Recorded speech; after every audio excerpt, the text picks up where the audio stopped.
पूछने के लिए। वह यह तय कर पा नहीं रही थी कि किस फील्ड में वह अपने करियर की शुरुआत करे। एक रोज की बात है, टीना अपने घर से निकलकर सामने के पार्क में जाती है। वह जैसे ही पार्क में एंटर करती है, उसके ठीक सामने ही एक लड़का उसे आते हुए दिखाई पड़ता है।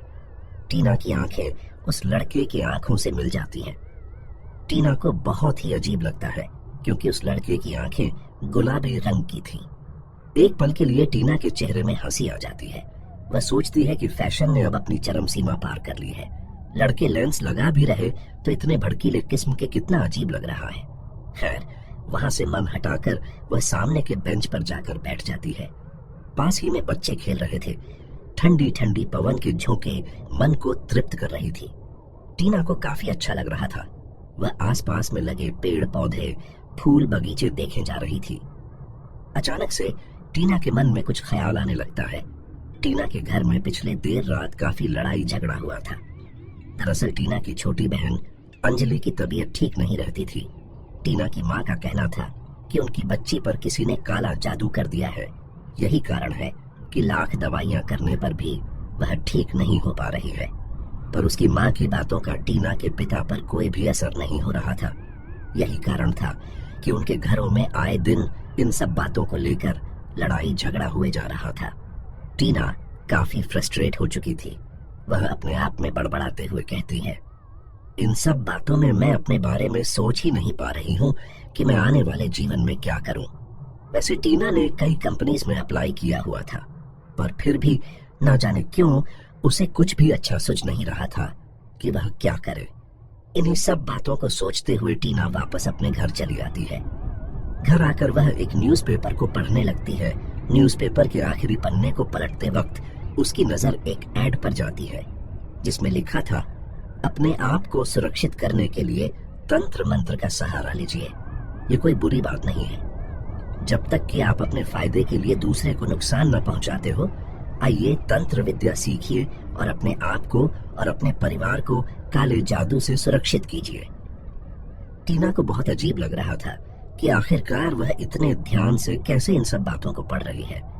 फिर वह कहती है, अगर मैंने इसे पढ़ भी लिया तो क्या बुरा किया, मुझे इस नंबर पर कॉल करना चाहिए।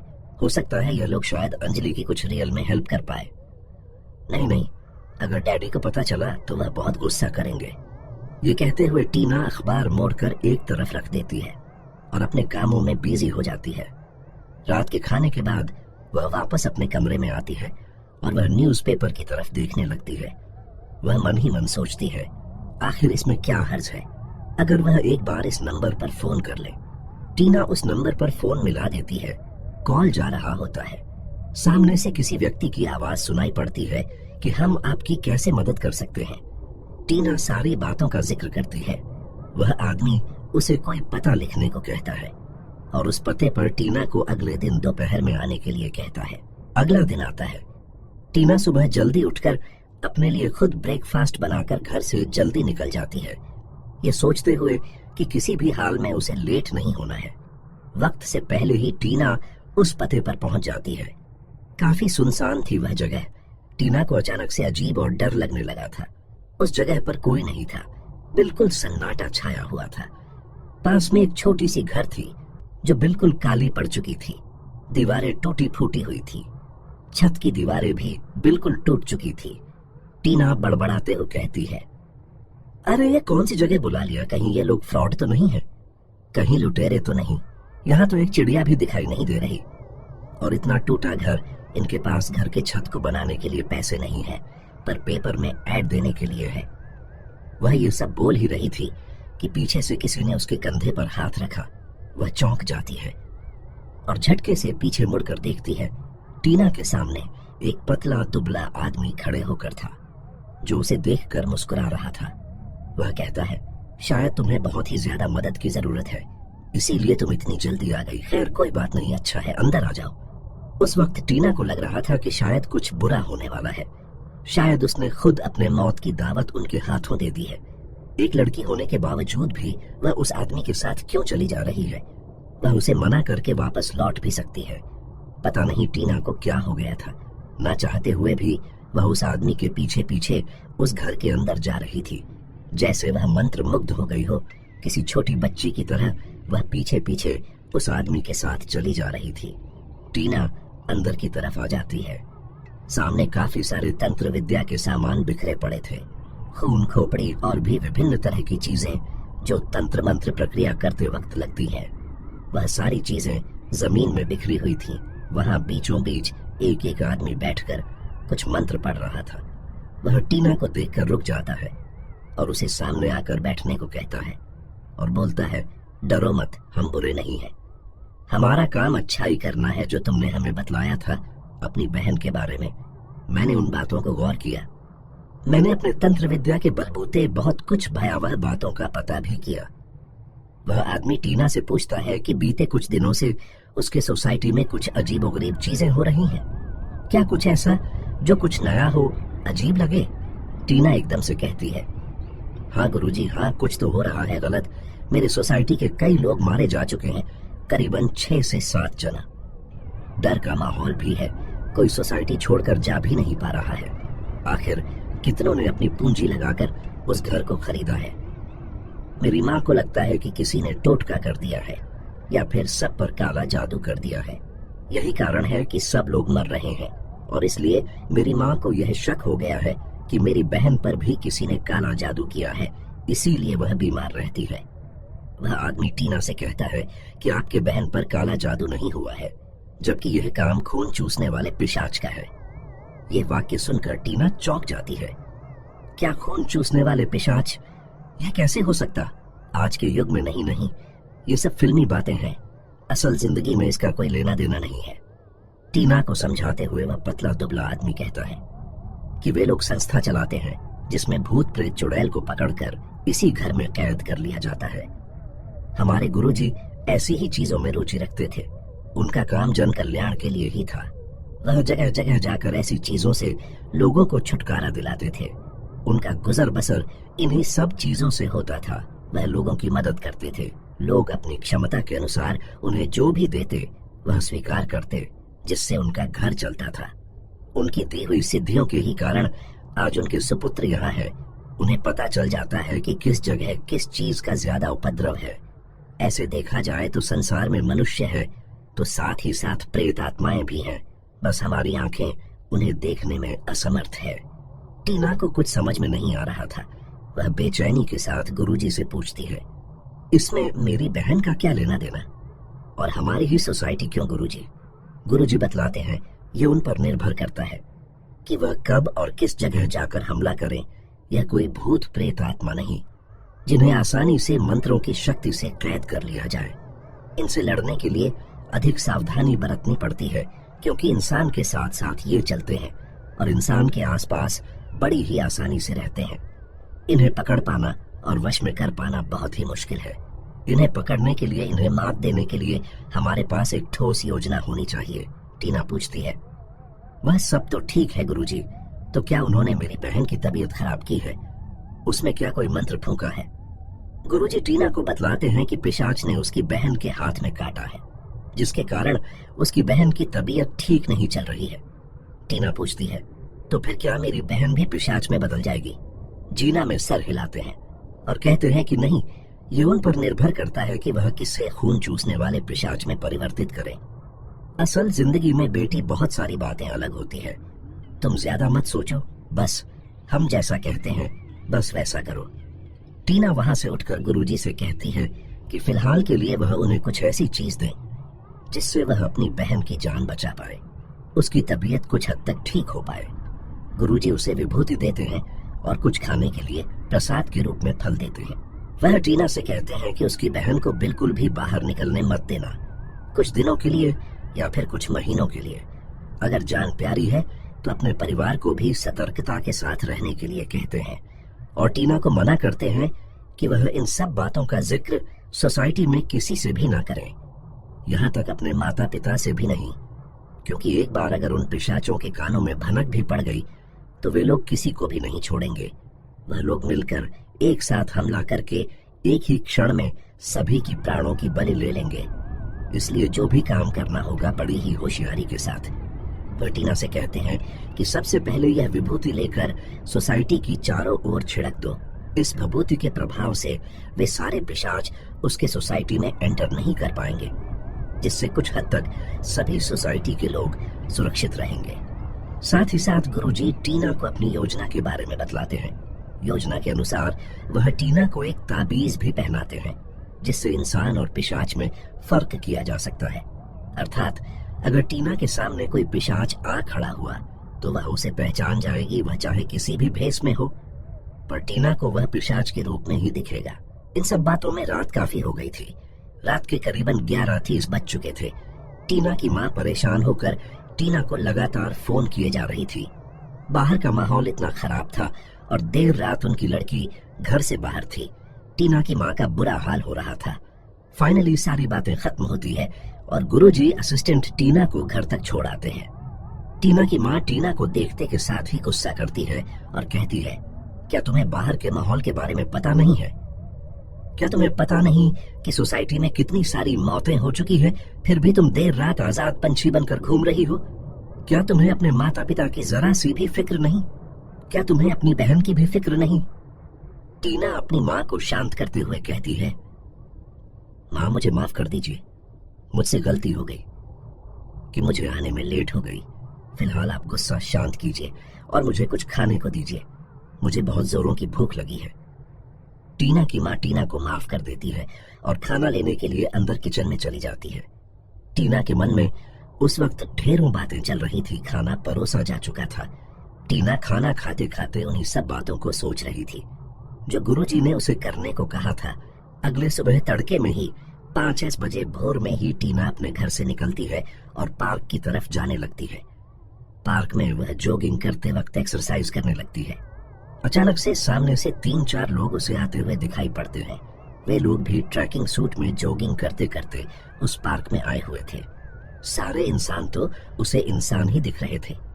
टीना के होश तब उड़ जाते हैं जब उसे वही लड़का दिखता है जो उस दिन टीना को पार्क में झटके से दिखा था, जिसकी आंखें बिल्कुल ही गुलाबी थी। टीना उसका असली रूप देख पा रही थी। वह एक वैम्पायर था जिसकी आंखें बिल्कुल ही गुलाबी थी, चेहरा बिल्कुल सफेद पड़ा हुआ था। वह उस वक्त स्माइल दे रहा था और उसकी साइड के 2 दांत भी दिख रही थी जो कि काफी भयंकर लग रही थी। टीना नॉर्मल बात करने की कोशिश करती है। वह पूछती है, पहले तो कभी तुम्हें नहीं देखा, क्या तुम इस जगह नए नए आए हो? वह लड़का हाँ में जवाब देता है। बातों ही बातों में टीना अपने आप को इंट्रोड्यूस करती है। वह लड़का भी जो कि वैम्पायर था अपना नाम शैम बतलाता है। वह टीना को बतलाता है कि वह और उसके सारे फ्रेंड्स यहाँ घूमने के लिए आए हुए हैं। वे लोग घूमना पसंद करते हैं।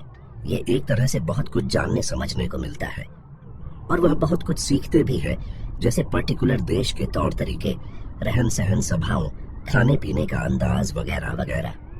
टीना भी नॉर्मल बात करते हुए ऐसा दिखाती है जैसे कि वह उसके बातों से काफी प्रभावित हो रही है। वह कहती है कि यह तो बहुत ही अच्छी बात है। पहली नजर में मुझे लगा ही था कि तुम यहाँ के रहने वाले नहीं हो। वैसे तुम हो कहाँ के हो शैम?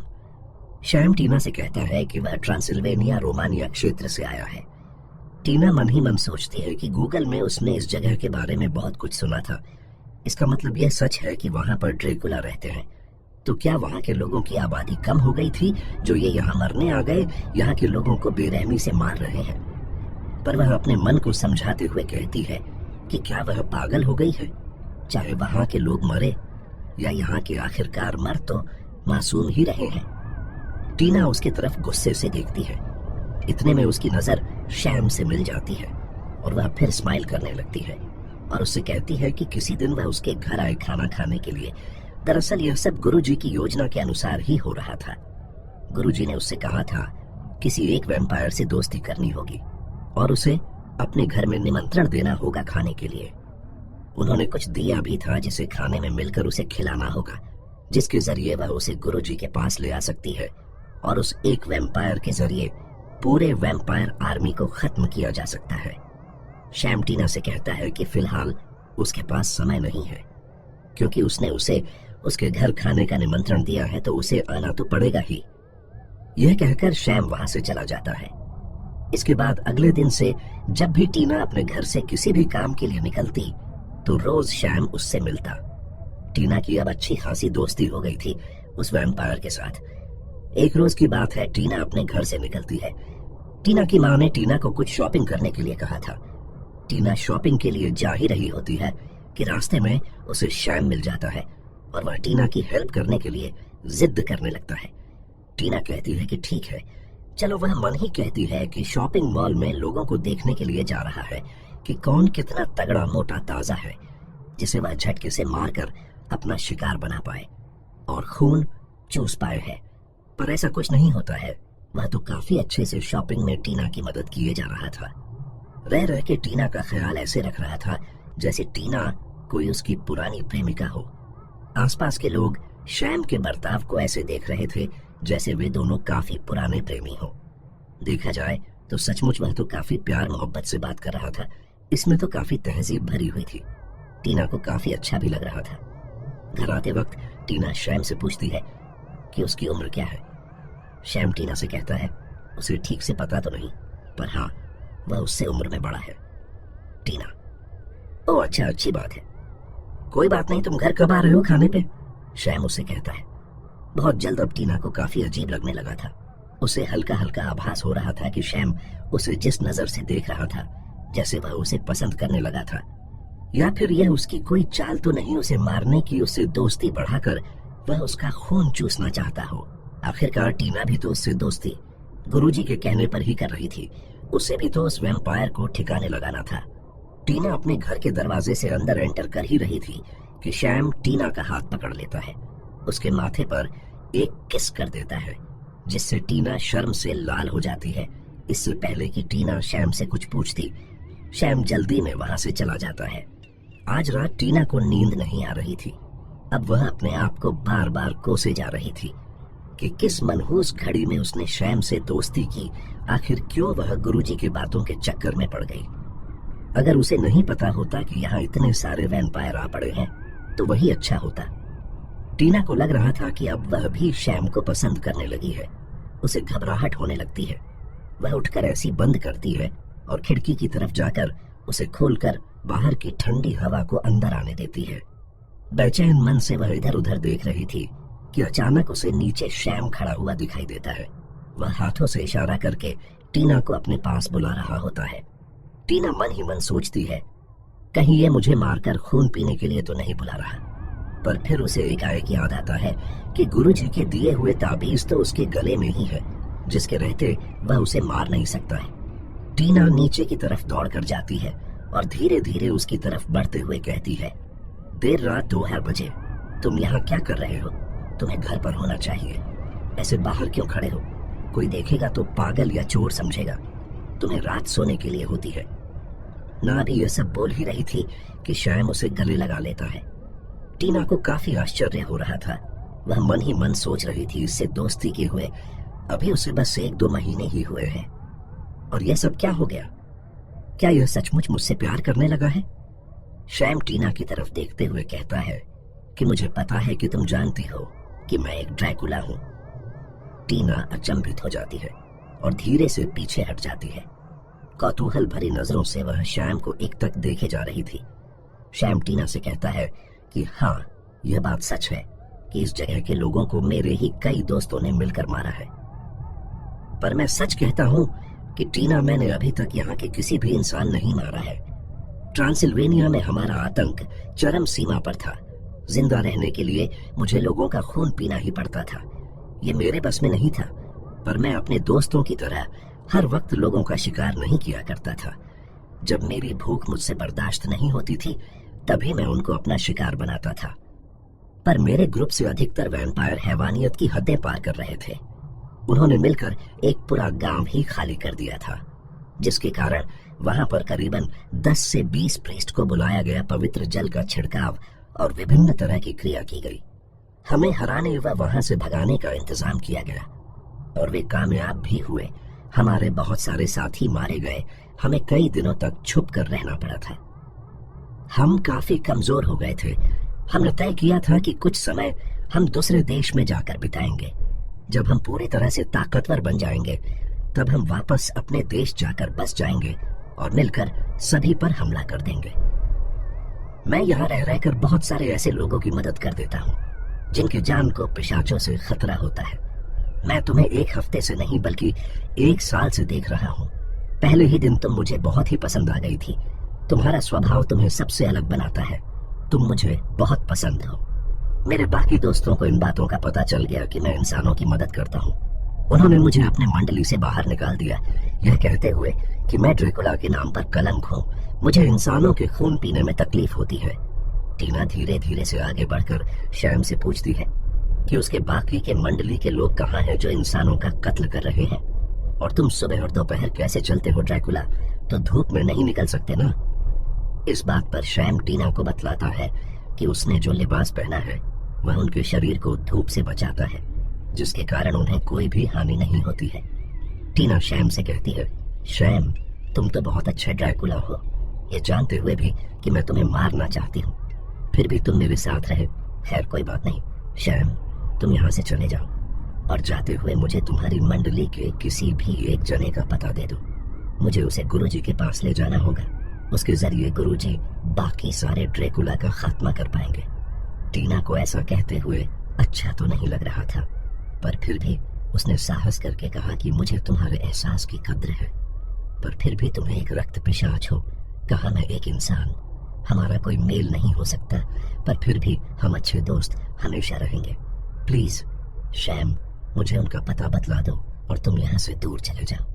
शैम एक साथ पूरे ड्रैकुला का पता टीना को बतला देता है और अगली रात टीना गुरुजी के असिस्टेंट राजू के साथ दोनों उस दिए गए पते पर पहुंच जाते हैं। उन लोगों ने सारी तैयारी की हुई थी और राजू काफी हद तक ट्रेंड भी था। वह पतला दुबला दिखता था जरूर, पर उसमें इतनी ताकत थी कि वह खड़े खड़े एक साथ बहुत सारे ड्रैकुला को पानी पिला सकता था। टीना और राजू शैम के बताए हुए पते पर पहुंच जाते हैं। वह एक पुरानी जगह थी, ऊंची ऊंची पत्थरों की बनी हुई इमारतें थीं। पत्थरे टूटकर बिखरे हुए थे। टूटे हुए पत्थरों के बने खाली जगहों से टीना और राजू अंदर का नजारा देखने लगते हैं। एक से एक निर्दयी भयंकर ड्रैकुला दिख रहे थे। टीना मन ही मन सोचती है, इससे तो लाख गुना अच्छा शैम था। उसके चेहरे से तब भी कुछ तो इंसानियत झलकती थी। अचानक से टीना के चेहरे पर हंसी आ जाती है। उसके मुंह से निकल जाता है, इंसान? अरे वह भी तो ड्रैकुला ही था। इस बात पर राजू टीना से कहता है, यह लोग ड्रैकुला नहीं तो क्या दिख रहे तुम्हें टीना? कुछ नहीं, हमें क्या करना चाहिए राजू? राजू पूरे ही इमारतों के बाहर गोल घेरा बना देता है। उसके ऊपर पवित्र जल छिड़कने लगता है। टीना भी यह सब कार्य कर रही होती है कि ऊपर छत से उड़ते हुए एक ड्रैकुला ने उसे देख लिया और अंदर जाकर सबको आगाह कर दिया, जिसके कारण वे सारे ड्रैकुला एक साथ मिलकर राजू टीना पर हमला करने लगते हैं। पर राजू टीना ने पहले ही अपना काम पूरा कर लिया था। उन्होंने जो विभूति और जल छिड़का था वह अपना काम कर रही थी। उस विभूति के कारण वे रक्त पिशाच उस घर के बाहर नहीं निकल पा रहे थे और उन पर अभिमंत्रित जल का छिड़काव टीना राजू किए जा रहे थे। जल के कारण कुछ पिशाचों के पंख जलने लगे थे। टीना नोटिस करती है कि उसके पास रखी हुई एक विभूति की पोटली अंदर ही रह गई है।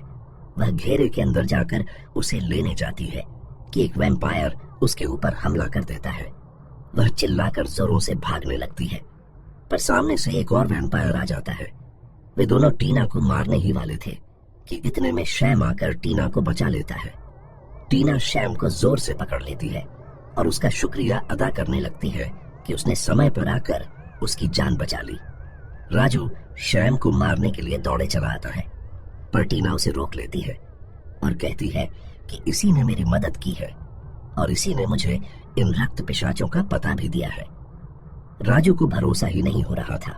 वह बार बार टीना को उससे दूर जाने के लिए, दूर हटने के लिए कह रहा था, पर टीना शैम को पकड़े हुए थी और राजू को आश्वासन दिए जा रही थी कि शैम अच्छा है, हमारे साथ है। फाइनली राजू को भरोसा हो जाता है। राजू कुछ मंत्र पढ़ना शुरू करता है। इतने में गुरुजी भी उस जगह आ जाते हैं। वह उस जगह हवन क्रिया करने लगते हैं, मंत्र उच्चारण करने लगते हैं और हवन की अग्नि से एक एक टुकड़ा धीरे धीरे करके घेरे के अंदर फेंकते चले जाते हैं। घेरे के अंदर का दृश्य बहुत ही भयानक हो चला था। करीबन 50 से 100 रक्त पिशाच सर के ऊपर उड़ रहे थे। वे काफी गुस्से में थे और काफी चिल्ला रहे थे। उनके शोर सारा आकाश गूंज गया था। ऐसा प्रतीत हो रहा था कि उनकी गूंज उसी दायरे तक नहीं बल्कि दूर दूर तक जा रही होगी।